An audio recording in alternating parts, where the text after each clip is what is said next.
I'm concerned, and I dedicate my work and a lot of my thinking and my creativity to how we can more fully acknowledge our interdependence, how we can more fully arrive at an understanding of ourselves also on the inside, and how we can bring that into resonance with what's on the outside. And so a lot of the issues of this project, as I understand it, are things that I'm thinking about all the time, and I actually use a lot of my own energy to share my thoughts about it with people. But there are still aspects of my personal life which are frustrated within it, or which are or which in some ways even contradict the values which I'm trying to promote. And the fact that we are these, in the context of what's happening here today, that we are these laboring bodies that we almost cannot avoid.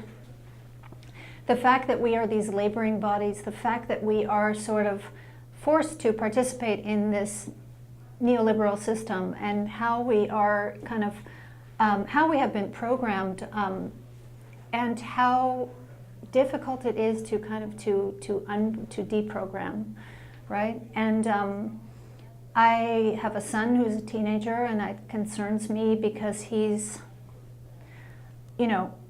just reproducing the system. That's the way that's what we're trained to do. And I hope that with what he's been exposed to, and sort of in terms of my life and the kind of ideas he shares, that I think that he will be I know that he's an exceptional being, and I hope he will bring his full being into the world. And yet I worry about the ways that he is like everyone else, sort of under not just that pressure, but sort of within, just sort of pressed within that system.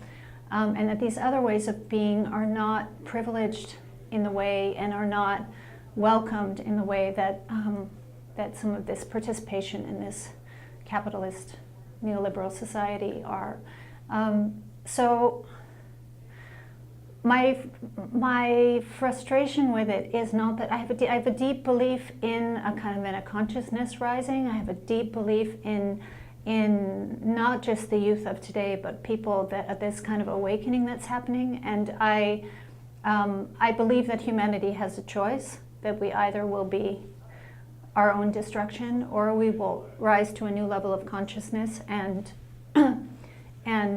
transform ourselves and transform the world as a result. But we're in this stage where we don't really know. And I'm very inspired by a woman who lives here in Berkeley named Joanna Macy, because she really talks about how we have to feel the grief of what is happening to our planet. That we have to, she often quotes Thich Nhat Hanh, who says you have to cry for the earth. It's not about just being a Buddhist and just, being in the present moment. Actually feel the pain and suffering of other species, of plant species, of other animal species, and feel our own suffering as well. So I'm optimistic, but I'm also, I do deeply feel that, and she helps me, her words kind of help me to understand. She says, we don't know if we're actually, grieving at the deathbed of our species, or of the planet, or if we actually are attending to a birth. So that was what I wanted to share in terms of my hope, but also my kind of the despair that I think we all feel. And I think some of the things that are happening right now in the political climate in this election year, 2016, I think a lot of the despair that people feel by being trapped into these systems is what's generating a lot of the fear-based speech and hatred which is coming out and being directed toward others, because it's really hard to look at ourselves. And it's one of the hardest things anyone has to do, is actually to look at themselves, him or herself, and to look deeply into oneself.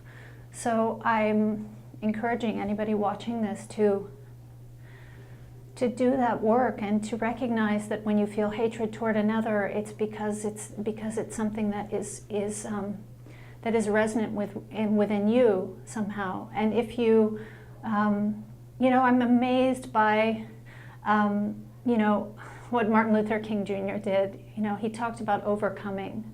And someone explained to me once that when he talked about overcoming, he wasn't talking about overcoming oppression or slavery, or, I mean, slavery was kind of overcome at that point, but he was talking about a state of consciousness and a state of being whereby when you are in that state, if another person is within a space with you, no matter what kind of hatred is in there, has been in their heart, when in the presence of a person in that state of overcoming, the only thoughts can be of love. Thoughts can only be of peace. So it's really actually about elevating our consciousness and allowing ourselves and allowing the possibility for that to happen.